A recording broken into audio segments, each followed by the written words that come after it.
suis animateur pour The Flying Games. Et donc je suis venu sur le magnifique festival en Beaujolais pour présenter principalement les jeux de la gamme à 2 joueurs qui sont orientés pour 7 ans et plus sur des parties qui font moins de 15 minutes. Je suis un passionné de jeu et le monde du jeu m'intéresse beaucoup. Le fondateur de The Flying Games est un ami. Et donc régulièrement j'interviens pour aider et accompagner le monde du jeu de société. À côté de ça, j'ai régulièrement créé des associations, participé, monté des clubs de joueurs. Quand tu fais du jeu de société, il faut que tu arrives à embarquer des gens. Et ça fait des années que je passe mon temps à expliquer des jeux aux gens. Et à côté de ça, dans mon métier, je forme les gens à expliquer correctement des choses, à se présenter correctement, etc. Et l'animation, c'est un exercice qui est super riche parce que il faut arriver à un moment donné à se dire comment j'explique un jeu de façon à ce que tout le monde ait compris en ayant l'impression de le maîtriser, alors qu'il y a du bruit, il y a du brouhaha, il y a de la fatigue, et tu as 2-3 minutes d'attention, pas plus. Donc c'est un super challenge, et quand on arrive à le faire, on voit des personnes qui ont les yeux qui s'illuminent et qui disent « Ah mais c'est super clair, c'est génial !» Et avant même de jouer, ils se projettent dedans. Et tant que je ne suis pas là, je me dis « Ok, c'est pas la bonne façon, il faut que je travaille encore ». J'ai joué un jeu à Essonne, le visuel du plateau était vraiment trop chargé, c'était encore à l'état de... C'était avant le Kickstarter, donc c'était pas encore la version finale. Ça a été expliqué par quelqu'un qui ne maîtrisait pas. Après 3 minutes, j'avais juste envie de partir en courant. Donc là, le jeu, je vais l'oublier. Et peut-être que dans 6 mois ou dans un an, je ferai « Ah, un nouveau jeu !» Et je lui redonnerai une chance. Mais sinon, tu te grilles des jeux super facilement avec une mauvaise explication. Et c'est pas facile de bien expliquer. Parce que tu as des personnes qui ont un intérêt qui est diffus, tu as beaucoup de challenges. Et là où tu as raison, c'est que j'ai eu tellement de fois sur des gros salons sur lesquels des personnes ont expliqué le jeu, avaient globalement compris des trucs, il y avait des approximations, des endroits, voire des incohérences, bah, ça te fausse ton expérience de jeu. En fait, des personnes qui sont animateurs professionnels, il n'y en a pas tant que ça. Et ça se développe, ça se développe. Ça a été minimisé dans un premier temps sur les salons parce que c'était beaucoup de bénévoles de bonne volonté. Et si tu filtres sur la bonne volonté, ben, les compétences pour transmettre de l'information, expliquer correctement, savoir gérer un stand, etc., ce n'est pas des choses qui sont gérées en temps normal. Donc c'est ça qui est rude. Là, pour Essonne, j'ai eu un stand sur lequel j'ai eu un jeu qui était très bien expliqué. C'était une boîte française, c'était venu avec leurs animateurs français. Et ils avaient pris des animateurs allemands un peu comme ils pouvaient. Et quand j'ai eu le point qui était « Ah bah là, quand on a appris que ceux qui étaient là pour animer les jeux en allemand, d'habitude ils font le salon de l'automobile », tu fais « Ah, ouais, t'apprends pas du jour au lendemain à expliquer des jeux ». Donc il y a besoin de professionnaliser cette activité-là parce qu'effectivement ça change la donne grandement. On en parlait juste avant, mais Prehistories, l'année, c'était juste après sa sortie, c'était quelques mois après sa sortie quand on était à Essonne. Le jeu n'était pas connu des Allemands. On est reparti avec, ouais, c'était plus d'une partie sur 2 que j'animais. Les gens repartaient directement à la boutique prendre la boîte. Donc tu voyais, alors le jeu est très bon, mais le fait qu'ils aient assimilé le jeu en si peu de temps, dans le contexte comme ça, partir en 30 minutes et se disent mais il est super riche, ça change vraiment la donne. Moi j'ai commencé le jeu en étant plutôt amateur de jeux et j'ai beaucoup joué aux jeux de cartes Magic. Et bah, c'est à ce moment-là où les jeux de société, il y en avait très peu.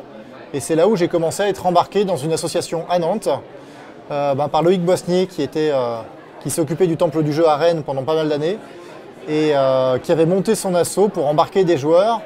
Et ça a été pour moi une explosion. J'ai appris, sur la première année, j'ai découvert une centaine de nouveaux jeux. J'étais super demandeur et c'est la première fois où je suis allé à un festival du jeu qui était le salon de Essonne.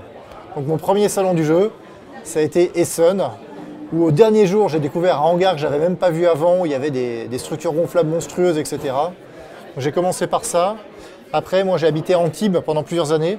Donc le deuxième festival que j'ai fait et que je fais tous les ans, c'est celui de Cannes.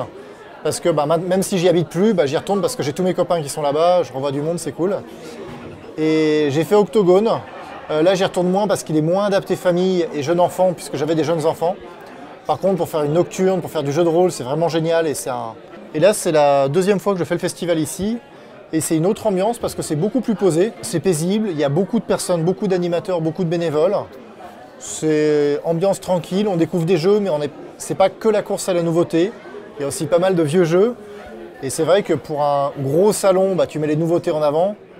Pour un plus petit salon, c'est très bien comme ça. Les bénévoles, il y en a pas mal qui sont venus parce qu'ils étaient intrigués par les jeux, comment ils marchent, etc. Et notamment le samedi matin où il n'y avait pas encore beaucoup de monde. eh ben, il y a pas mal de bénévoles qui en tournant, bah, très bien, il n'y a pas de souci. Ça prend 2-3 minutes pour comprendre, bah, par exemple Monkey. Voilà, c'est les parties qui font moins de 10 minutes, 3 minutes d'explication, ça te tente. Bah ouais, les figurines sont sympas, le jeu est vraiment super joli. C'est parti, donc ce matin j'ai pu beaucoup plus échanger avec les bénévoles. Moi en tant qu'animateur, je pourrais te dire, ouais, il y a un jeu, ouais, celui-là je le trouve moins bien. Et vu que c'est ma gamme de jeux, je présente tout. Donc je te dirais pas ce jeu-là est moins bien, ça serait une faute de communication. Par contre, un bénévole, lui, il dit pas ce jeu-là, il est moins bien. Il arrive avec les jeux que lui aime bien pour transmettre sa passion. Donc c'est une autre posture que je trouve très intéressante. Et vous avez une richesse parce que vous avez beaucoup de bénévoles. Et ça donne un salon qui est super sympa où tu as toujours quelqu'un à porter pour t'expliquer, t'aider sur un jeu. Donc ceux qui viennent là, je trouve que c'est un luxe. Et j'ai vu, ce matin, j'ai vu 2-3 couples, couples avec un enfant. Ils ont dit on a refourgué les enfants, on est venu pour profiter. On a des gens que pour nous, on est bichonnés pour un festival qui est en plus entrée gratuite, c'est royal. Tu es censé adapter ton discours à la personne que tu as en face, mais il y a quelque chose qui ne change jamais, c'est l'intro. C'est le teaser que tu vas donner sur le jeu. Je commence jamais en donnant les règles, je commence à donner une aperçu du ressenti de ce que tu vas avoir. Et tu vois, Jurassic Snack que j'ai ici, ça commence avec, regardez, vous avez un carré de forêt dans lequel vous avez votre troupe de dinosaures qui est en train de manger tranquillement, ce sont des herbivores. Ils grignotent, jusqu'à ce que vous tombiez sur un T-Rex. Et là, vous allez continuer à essayer de manger, mais vous allez surtout essayer d'échapper au T-Rex. Et ça me termine mon teaser, qui donne l'ambiance, l'environnement du jeu qu'il comprend. Et après, je passe sur l'explication un peu plus mécanique du jeu. Et ça, je le fais quelle que soit la personne en face. Si c'est un professionnel qui doit avoir une vue d'ensemble sans jouer, je vais me contenter de faire le teaser ou donner 1 ou 2 éléments mécaniques qui sont, eux, originaux. Mais c'est tout. Dans le monde du jeu, voilà, il y a une finalité à laquelle on est arrivé avec The Flying Games, avec des boîtes qui sont super quali, du matos qui est beau, des super figurines pour jouer, ce qui est la marque de fabrique de la gamme. Donc moi, je suis très content de pouvoir le partager. J'ai un bagage qui est très grand sur le nombre de jeux. Et aujourd'hui, je pense que je dois pouvoir expliquer, sans avoir besoin de me poser, sans doute 500 jeux différents. Donc à force, moi, tu me présentes n'importe quel jeu, il faut que j'assimile 2-3 éléments, mais derrière, je peux réexpliquer le jeu assez rapidement et assez facilement. Donc la plupart du temps, les jeux, sur un salon, je vais découvrir les jeux quelquefois la veille. Si ce sont des gros jeux, il me faudra peut-être une partie avant ou que je puisse le faire tourner. Mais sur les jeux du format, même préhistorique qui s'explique en moins de 5 minutes, j'ai une fois l'explication et ça passe.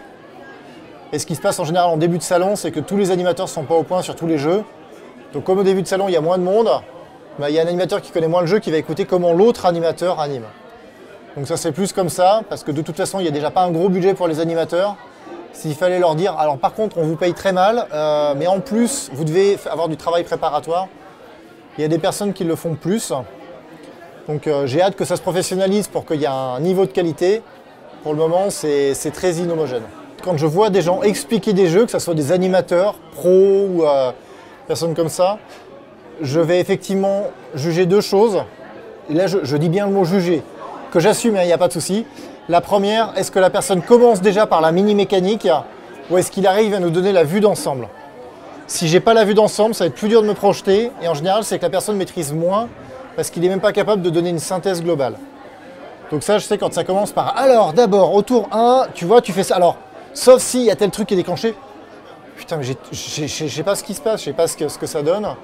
Et en général, j'intercepte à la volée pour « Attends, c'est quoi le but du jeu? C'est quoi la trame globale ?» Donc ça, c'est le premier point. Et le deuxième, je suis sensible à ce qui s'appelle l'incohérence. C'est-à-dire, dans un jeu, il y a des choix de règles qui ont été faits. Et j'ai eu des explications, je l'ai quand même eu régulièrement, où il y a une personne qui t'explique un truc, et là, tu regardes, tu fais « Alors, je connais pas le jeu, mais je sais que tu m'as raconté une connerie. Parce que tu m'as donné ça, et ça, c'est incohérent. » Et le dernier que j'ai eu, c'était à Essen, pour Precognition, où la personne te donne une mécanique, où tu dois préparer des cartes et choisir en simultané. Et en fait, tu dis, mais attends, c'est bizarre, avec ce que tu m'as expliqué, je prends de l'information sur les autres joueurs, donc j'ai intérêt à attendre que tout le monde fasse pour jouer moi. Et il nous a sorti une explication super vaseuse, et on avait un Hollandais à table qui lui a rien laissé passer, l'a défoncé. Il a quelque chose à lui dire, ils sont super cash, c'était nickel. Et ils sont allés chercher une personne qui était proche des créateurs, qui a dit « Ah non, non, ça marche pas comme ça », et qui a corrigé. Et ça, je l'ai eu quelques fois, et c'est vrai que la personne qui t'explique avec une incohérence, moi, ça me gêne parce que ça veut dire que tu n'as pas compris l'essence du jeu. Normalement, c'est-à-dire, tu m'expliques une règle qui n'est pas la bonne, mais qui a une cohérence, je t'en veux pas, tu m'as expliqué un jeu, ok, il y a un ajustement. J'ai une incohérence dans le jeu, c'est que ton propre esprit critique ne t'a pas fait dire là j'ai repéré quelque chose, ça va pas. Dès que j'ai les règles du jeu, inconsciemment je vais réfléchir à dans quelle ordre je donne les informations pour les transmettre. Donc là j'ai toujours le petit moteur qui tourne en tâche de fond. Dès que j'apprends les règles, je réassemble les éléments pour me dire dans quel ordre c'est plus cohérent de donner les couches et les infos. Et de Essen je suis revenu avec une quinzaine de jeux. Et là avec un groupe d'amis on en sort de temps en temps, là on les a encore pas tous sortis. Mais à chaque fois j'explique et puis à la fin j'ai un regard critique sur ce que j'ai fait, sur ce que j'ai expliqué. Mais l'exercice de voir comment je l'expliquerai moi, je le fais tout le temps.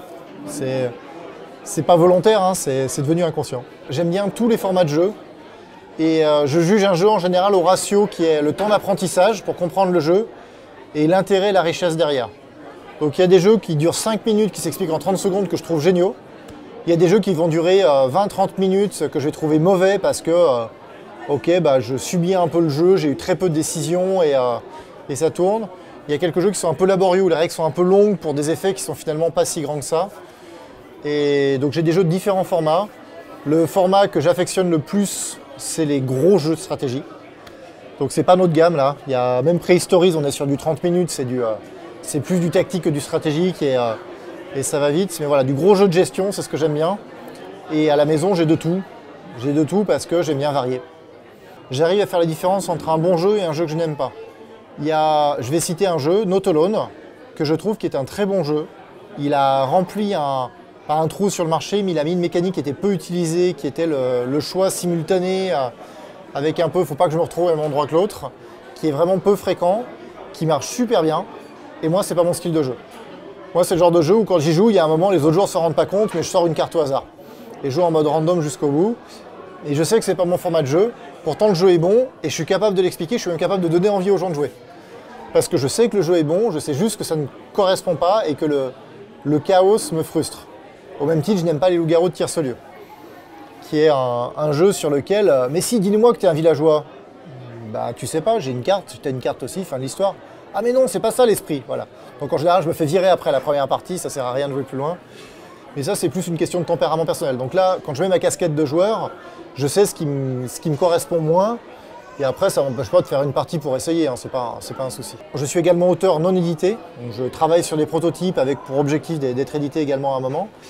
Et je fais partie du collectif qui s'appelle La Cale, des auteurs lyonnais.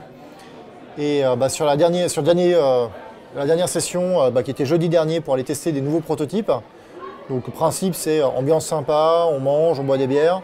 Et sur les auteurs, il y en a 2 ou 3 dans le collectif qui vivent que de ça. Donc ils sont auteurs de jeux, ils n'ont pas d'autre activité.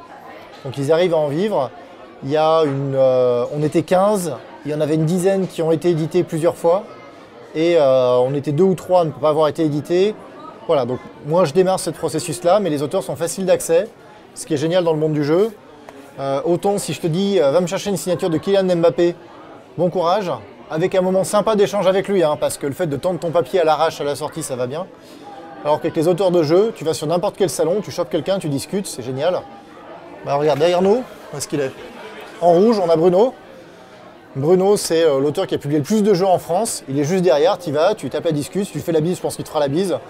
Et ça continuera. Et c'est ça qui est très intéressant avec le monde du jeu, c'est que le Star System est moins enflé et les gens sont accessibles.